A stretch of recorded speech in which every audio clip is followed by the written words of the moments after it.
G'day everyone, welcome to Lubrication Experts. Today, super important topic, ferrography, right?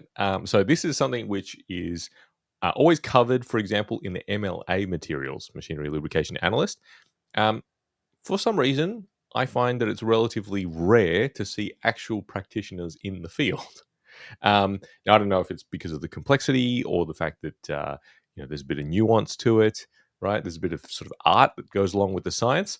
But here to dispel all your myths and answer all your questions is someone who was when I met him for the first time in Detroit at the last Lube Expo. He was described as Rafe. You have to meet this guy. He's the godfather of ferrography. So that's how he was introduced to me. So now I'm going to introduce to you the godfather of ferrography, Ray Dalley.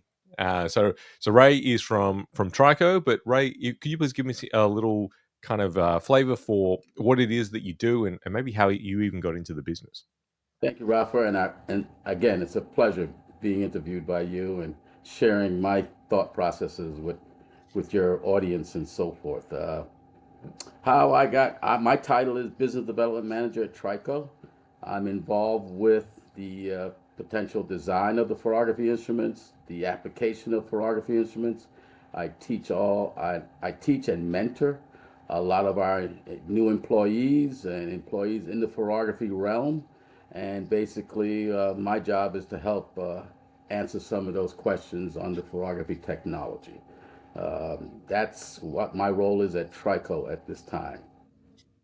So, That's awesome, and I love that you described it as a ferrography realm. It makes it seem like this fantasy genre of wizards and high priests with the knowledge. And the best thing about this podcast is we're going to get access to that knowledge today. So, true. This no, is no, true. very it's very exciting. Now, maybe just to set the scene, because there are some people who are listening to this who won't understand what ferrography is or even what it's for, maybe how it developed. So, could you please give us a flavor for kind of what ferrography is and if there's any subtypes, and also how did it come about?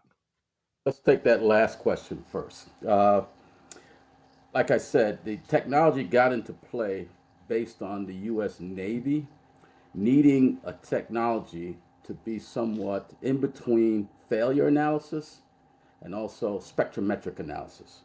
If you can understand, in the world of the spectrometer back into the 60s and 70s, that helped develop for the railroad industry. A couple of my, some of my mentors, like the Bill Hergits of the world and Ed Forgerons of the world, way back when, they were involved with spectrometric analysis. And the Navy, with that spectrometer, there was a limit to the size of the particles, and they can only look up to say maybe 8 to 10 microns in size. So what happens is Mr. Vernon Westcott thought of a process called ferrography, where he basically is looking at wear debris from about 2 microns all the way up to 350 to 400 microns, and that would indicate anything beyond 20 to 30 microns for each wear debris would be assessed like an abnormal type scenario. So that's kind of where that development came into play. How he put it together, it's a simple format of getting two magnets and basically having them come together, a north and south pole, with an aluminum strip sliced in between. And what happens there is it was about 3,000 Gauss. It created a magnetic gradient. And then all he did was basically, in different fashions, place the in-service lubricant or whatever product you wanted to examine and extract the wear debris, both ferrous and non-ferrous and non-metallic, onto this particular, I would say, substrate or glass tube. And and and delving from that, what happens is we is able to create two types of format: quantitative ferrography, which is the direct reading ferrograph, and qualitative ferrography, which was the ferrogram maker, which makes the substrate that people can examine under the microscope themselves. That's the simplistic aspect of it. He basically was able to how I got involved. I was taking the photos of the examination of the particles, and we made what they call a wear atlas, both Dan Anderson and myself. And that project was under the Foxborough guidelines, with the Navy buying that particular wear atlas because they wanted to have something that superseded the spectrometer. And that's how that got created into play. And that's how I got involved because of my photography background, basically. So, Oh, that's amazing. yeah, So the yeah, so the Wear Atlas is the way I understand it is basically a kind of like a reference book, right? So that when someone who is a practitioner, maybe for the first time, is looking through the microscope at some kind of slide, you say, "Well, what am I looking at?" right, There right. is And some helpful pictures that you can reference, right? correct. And that went through a process looking at military devices and so forth. That's why the military was heavily involved with potentially getting these instruments out in the field. And so what transpires is they have what I call a brevy of people going through the technology without staying around because, as you know, military is pretty, how do I say it, loose and goose in terms of trying to keep people, if you know what I mean. So they needed Mhm. to somewhat make sure that the technology was around with the atlas as a reference book, as you indicated. So, Yeah, that's fascinating. So now that we've set the scene for, there's a couple of subtypes. So you've already mentioned your direct read versus, well, effectively qualitative versus quantitative, correct. right?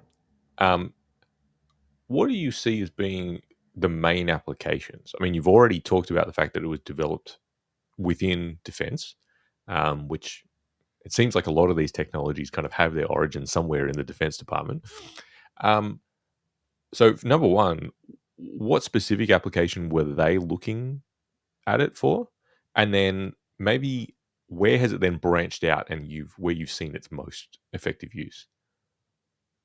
Typically, the first thing that it was designed for was mostly gearboxes and any high RPM type machinery.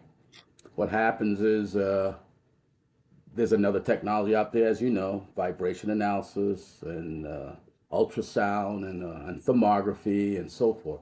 And what happens is back in the late 70s, early 80s, we were fighting amongst each other with the technology of being the catch-all of technologies to indicate condition monitoring.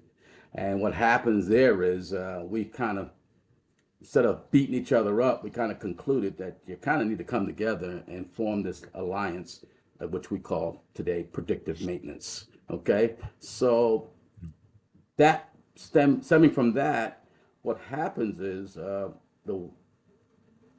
the quantitative aspect of things was one of the first tools to use as a screening tool, which is where the direct reading Ferrograph comes into play.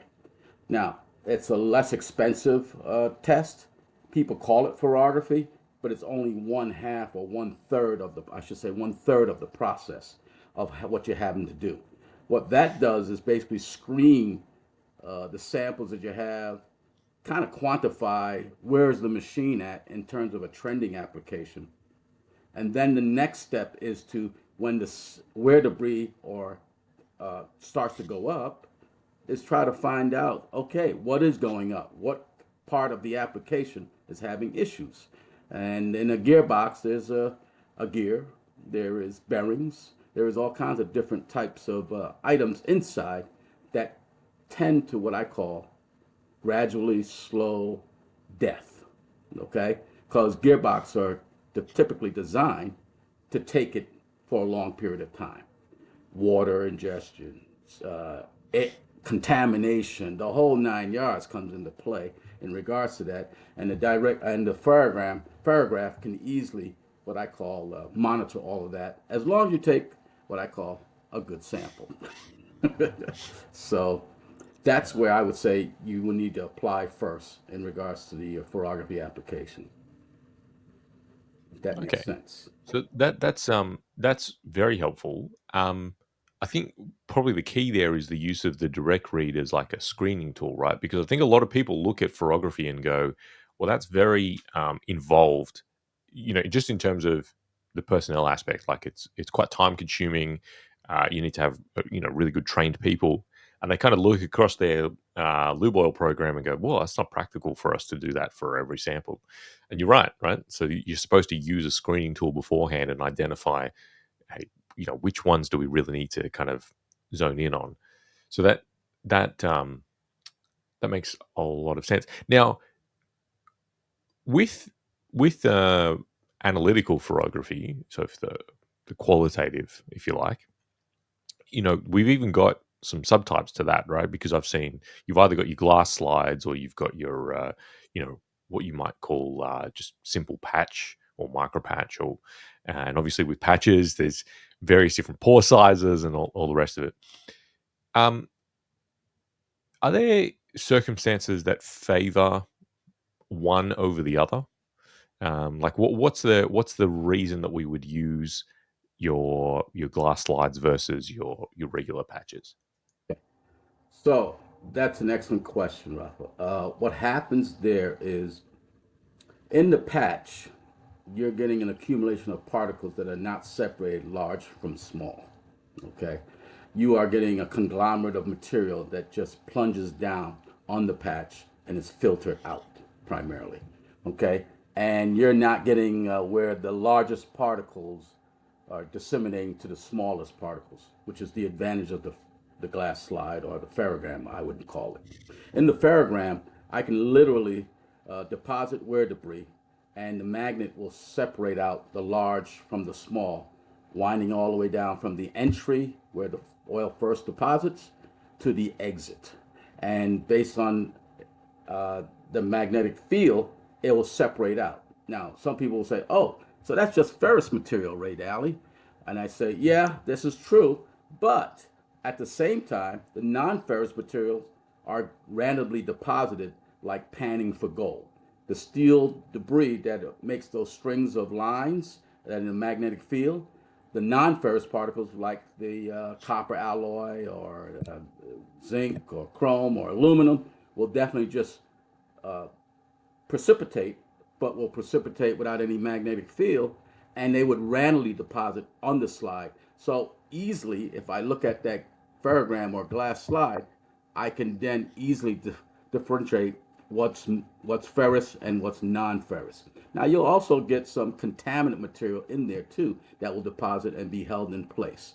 The reason I can say that's a good technique versus the patch, and the patch has its wonders too, is that I've done examinations on the exit material, such as the waste material from that slide, and I put it under a particle counter, and we literally are capturing around 97% of all the material that's in the sample onto the slide. So that's one way to prove what's going on there. And I did that probably, I hate to tell you that, many, many decades ago. I put it to you that way. Now, the patch is an also very inexpensive and wonderful tool because my buddy Greg Livingstone is doing wonderful jobs in designing something for those paths for the other technology that's out there for provided by Fluid Tech. Now, both Greg and I go way back also, and what I've done is taken his wonderful test format, and I've come up with what they call how would I say it? A heat treatment or a highly resistant patch against heat so that I can do what I call the heat treatment aspect of the patch. Because typically, Rafa, to differentiate what I call the ferrous from the non ferrous and so forth, most people would put a magnet underneath the patch to see if the particles would move. And that's Mm. where I want to remove that aspect of things because that's really what I call personalized testing. It's not something you can standardize or anything like that because then it depends on that person on what's going on. So that's why I say the slide is pretty good in that direction. So, okay. So let's put the patch just to the side just Sure. for a second. I definitely want to come back to that. Um, but first of all, you just talked about standardization, right? Yep. And I think most people's perception of ferrography is that it is very difficult to standardize because there is a person or a technician that is involved in the process, right? So um, they would probably make the argument that it's a little bit like, let's say, for example, particle counting. That if you particle count on a patch versus your standard laser type or pore blockage particle counters, that's more, let's say, accurate because a machine is doing it. So, what are the kinds of standardization that's been built around ferrography as a technology, which can help give everyone the confidence that we've got a relatively standardized process. What happens is there's a lot of, I would say, people out there that would provide what I call their version of the descriptions of the particles. So one way to go against that is my colleague Dan Anderson provided a standard for an ASTM standard for ferrography. And what he has done is put down the first thing was the description of the particles, standardizing on the name culture of those particles themselves. So that was one step in moving closer to getting things under one realm of particle description, a characterization or a description of some sort. So instead of saying someone says what's used to be done, cutting wear, we no longer say that. We say abrasive wear. And that was the standardizing of what's going on in the standard itself for ASTM. Another aspect of things is being able to provide maybe a library to ASTM, a pictorial library. So, like the atlas that you see that I talked about earlier, and from that atlas, didn't mean I forgot to mention that I had designed a poster, which is somewhat popular out in the marketplace. And that poster helps people guide in terms of what they are seeing through the microscope.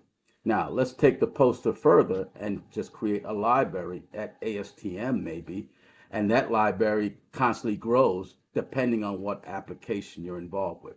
We describe things catering towards the gears and bearings. And that we see a lot in many different industries. So you can go through power, paper, you can steel, all that stuff. But when you start getting into the food industry and all the different cement or whatever, wear debris is going to be a little bit different because the application. And what happens there is we need to have what I call an extensive library that we keep adding on to. So what we've done is uh, probably going to introduce what I call a guide to ASTM so that everyone can basically, from different industries, add their pictorial of the application they're involved with to the standard or to the guide, and that will make everything much, much easier in describing the wear debris that they see, and then make it easier to communicate on their reports on what's normal or what's abnormal. So just to give you an idea where we're trying to go in terms of keeping it easier to Yeah, utilize. And that's awesome, and so it's helpful to know that there's, like, kind of standard references yeah, are there, oh so yeah, people can oh kind of yeah, point to them, right? yep, And it looks exactly. like that. Um, that's super helpful. Do you ever see a time where some of that can be automated? So, I'm thinking about, let's say, for example, in the sort of like the particle counting technologies, something like, Spectra Scientific had the LaserNet fines, or a 10.2's got their kind of light diode version of that, um, where we get kind of visual characterization of where particles in a stream, Yep. based on kind of like, I guess, an algorithm that determines their shape. Is it possible to do that for a slide? For a slide, yes. I was just going through working with some people you may have saw online. My colleague Rich Wurzbach was working with a company that had a digital microscope. Years ago, Mm. digital microscopes can only go up to about 200x magnification. I just got a demo the other day that they can go up to almost 6,000 magnification. So that kind of gives you an idea. That's overkill, as far as I'm concerned, in the area of ferrography. So that being said, what happens is gentleman, this company demonstrated all that by taking a digital snapshot of the whole ferrogram, or of the whole patch, if you want.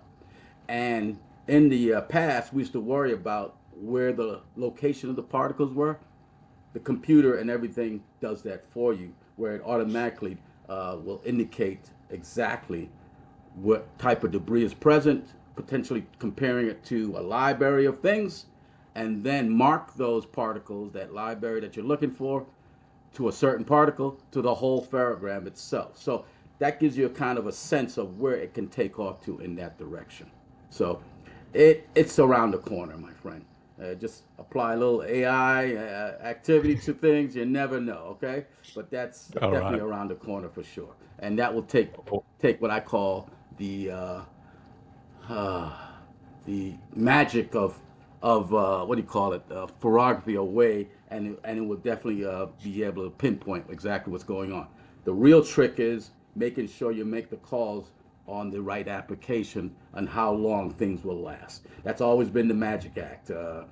It's almost like saying, yeah, the gearbox has cancer, and the next question was, how long do I have, doc? Or what do I do to get rid of the cancer? I mean, those are the two main questions. And if you can't get rid of it, then how long do I have? And it's always the doc has to make this infamous date, like it's a magic date for them to say what to prepare for.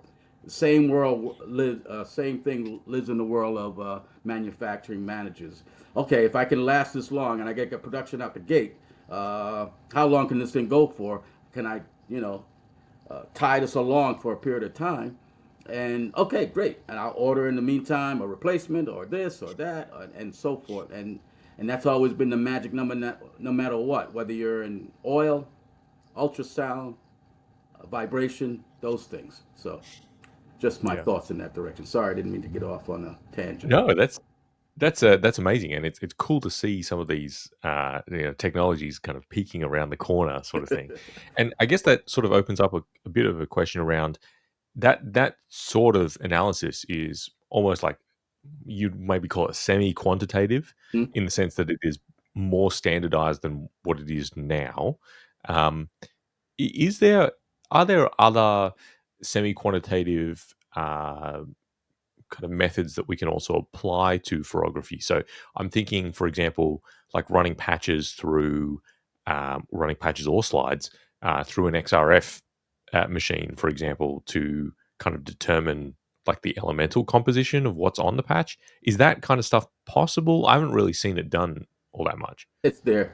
That same demonstration I told you I talked about, you can key in an XRF on everything in that digital picture that I indicate that could be taken, and you can pinpoint down to almost 2 microns in size, and basically blast it, and basically it will give you that it's stainless steel or it's aluminum or it's tin.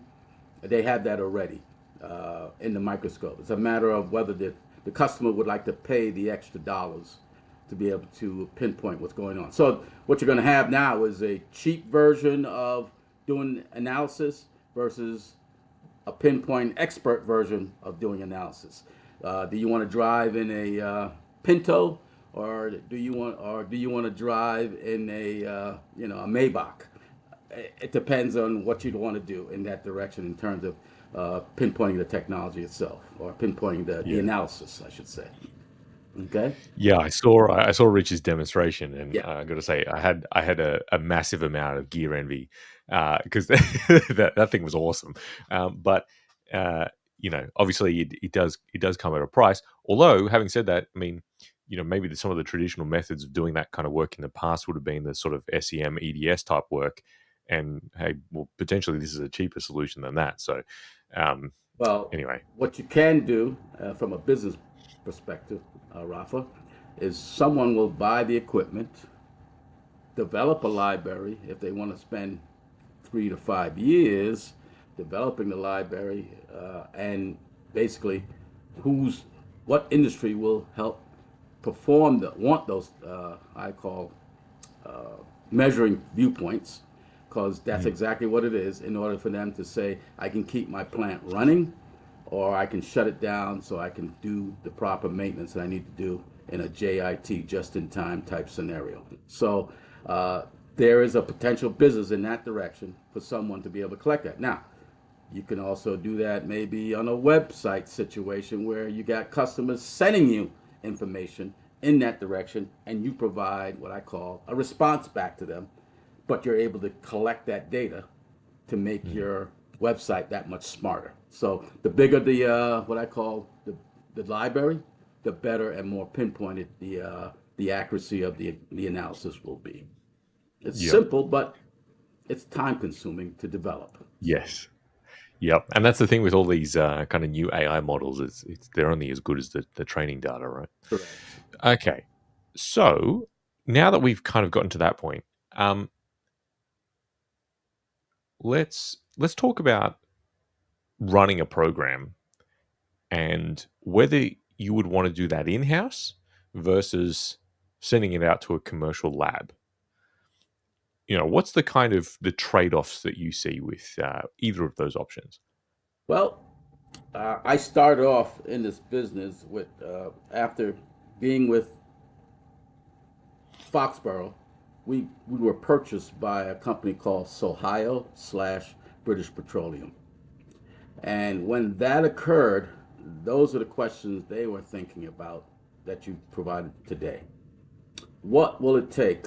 What's the I would call the ROI return aspect for making that decision?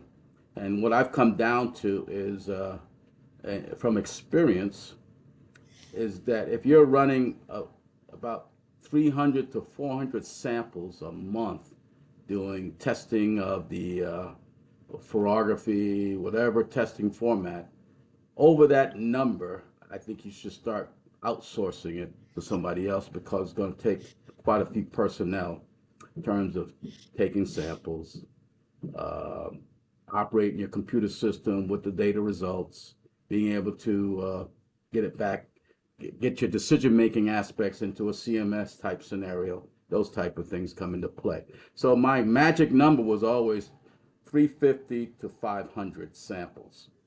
Above that, when you get up to about 1,000 and you're doing it on site, well, I take that back. When you're when you're getting above 500, it's best then to now send it into a lab. When that lab is now receiving about 1,000 samples, you may want to choose not just one lab, but 3 or 4 labs to be able to hopefully get all the data back and to be able to do the things you do. But I would say on site, you can do samples, I should say testing about 400 or 500, and then on site for yourself, you can do of up to 1,000 samples. You'll be in good shape. So I always say the break point is 500 samples, if that makes sense to you. So Yeah. No, that's a really good rule of thumb for people to apply. Um, all right, so let's now return back to that sort of patch analysis stuff that you were talking about, mm-hmm. because as we start to wrap these up, the conversations up, I always like to kind of take a look a little bit at what the future holds, and this is sort of technology that you mentioned that you've been working on, and so is very much in the sort of the near future. So, um, a couple of things there. First of all, you talked about uh, patch type work that Greg and the team at Fluidtech have been working on, which I'm assuming is MPC. Yeah. Um, and then we've also got the aspect of heat treatment. Now, we kind of glossed over heat treatment a little bit at the very beginning. Yeah. So, if you could please explain, number one, why do you want to heat treat a slide or a patch? Um, Number two, I think it should be obvious, but let's make sure we go over it. Why you can't heat treat a standard patch, and then number three, what is it that we're trying to accomplish with these new types of patches? Yeah. Uh, in ferrography, when you had the glass slide that we talked about, I call it a ferrogram. Part of the analytical ferrography aspect of things is to look at the slide from the entry to the exit, and then look for particles that are unusually large or misaligned with the magnetic field and things of that nature. Then the technician or the engineer will take the slide and put it on the hot plate at about 650 degrees Fahrenheit at about for 90 seconds. This is to help quicken the oxidation rate of any material that's on the slide. The particles are thin enough for that to occur. Then you take it off after 90 seconds and put it back on the microscope, and then inspect it again, the same particles that you were looking at the first time around, and then see if there's any temper color changes.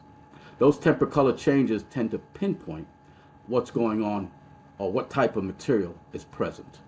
Now, we had mentioned an XRF. If you have that, guess what you don't have to do? You don't have to do that process anymore. Okay. That being said, but we talked about potential expense of the XRF. Hence, this is what I said, the I call it low operational cost version of doing the analytical ferrography aspect. Now, in a patch, when you do what I call extract the wear debris, put it on the patch, and look for different things. What happens is you cannot basically put it on a hot plate because guess what? The the fabric or the filter medium will just dissipate.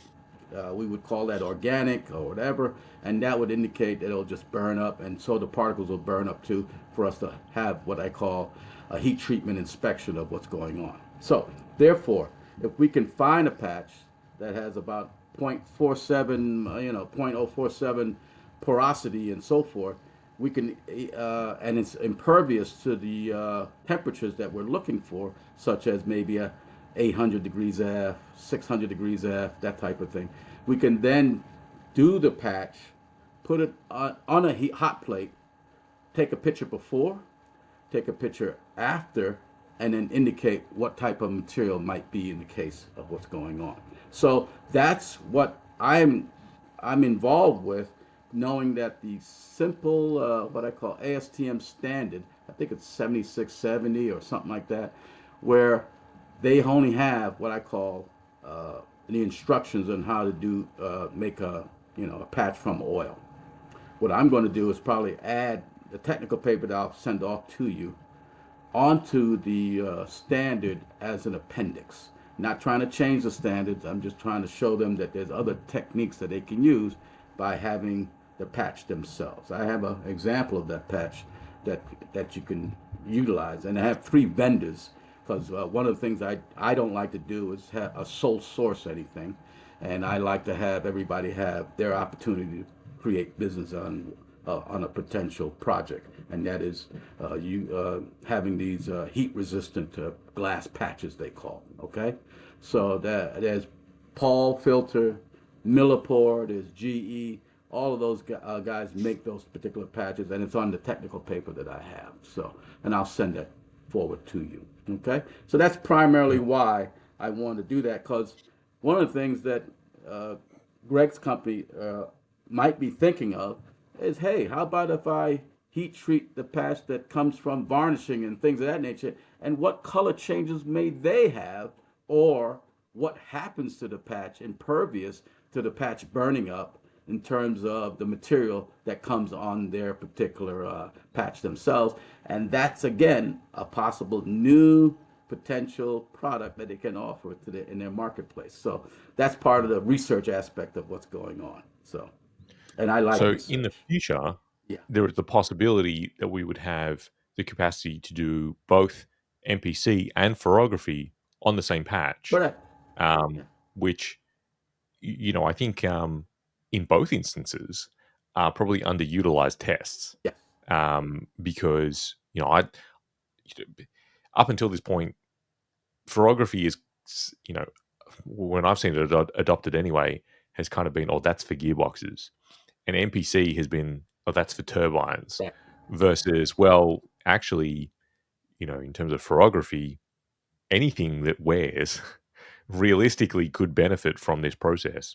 And with MPC, in a similar way, anything where the oil degrades, where there's enough temperature that you'll see oil degradation, which is increasingly starting to be the realm of hydraulics and compressors and a few other different applications, could benefit from MPC as well. So to get sort of double bang for your buck would be a bit of a dream scenario. Yeah, that would be the right thing to do. And as you notice, Rafa, all we've been talking about is the inside of the units themselves. I had a small little demo for you on something, but you said to hold off on that.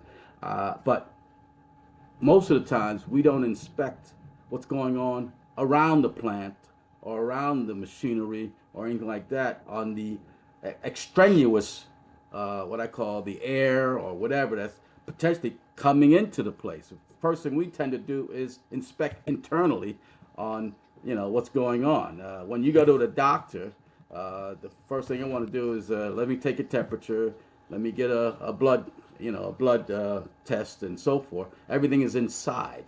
Okay, they didn't talk about, well, you're kind of living in 30-degree temperature, or the air around you is it's like a sandstorm. What are you doing? Obviously that's going to make you sick. These are some of the things we don't take into consideration sometimes, and I have a way of doing a simple test. Let me explain it to you verbally. You get a glass slide. You put petroleum jelly Vaseline on it. You melt that so it coats it very nice. Okay. You take that glass slide, which we in the gas industry, natural gas industry, they call it a coupon. You take that and you put it in different areas of the plant, and you let it sit there for a week. Guess what? I can take that glass slide back, melt it into some filtered oil, run a ferrogram of that filtered oil with the materials that was collected on the petroleum jelly. And you would be amazed on what you can see and what's going on in the plant itself. That's just one mere simple aspect of knowing what's going on outside the equipment that you're monitoring internally. Okay? A lot of people like to put what I call, what do you call those? Desiccant breathers and all this stuff to prevent all that stuff from coming in. Well, here's one way to measure how much stuff is coming in near that particular machinery. So just give you an idea. You can look at that qualitatively or quantitatively, either one. Okay, just one little tidbit that I can throw at you from experience. Okay. That is super interesting because I have never done that, and I'm going to start.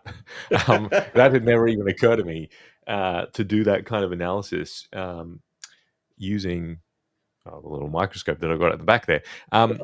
So that's a really cool takeaway, actually, and with that, it feels like a great place to end it, right? Just to give people a flavor for Okay. something novel that they can take away. So Ray, look, I really really appreciate it, because ferrography is just one of those areas where I think there's maybe a little bit of mystique around it, and you've helped really solidify what it's all about and what it's for, and give us a little peek into the future of the technology as well. And Thank so, you. Well, yeah, hey, thank you so much for all your efforts, I want and to yeah, thank you, and also I might as well thank the people that pays me today is Trico to allow me to be on the stage to be able to provide what I call any tidbits, nuances, any information that basically, in my mind, helps grow the technology of both ferrography and predictive maintenance to be able to ascertain what's going on and let our customers know that we're doing the best in their interests, and be able to make sure their machinery is operating at peak performance. And I just want to say thank you so much for this platform. Okay. really appreciate it, Ray. And I'm definitely going to have you on again. So Okay. I'm going to pin you down. You're All gonna right, pin me thanks, down. mate. Okay. All right. Well, I'll see you in Detroit in a couple months then. Yes, Okay. yeah, sounds great. All Sounds right, my great. friend.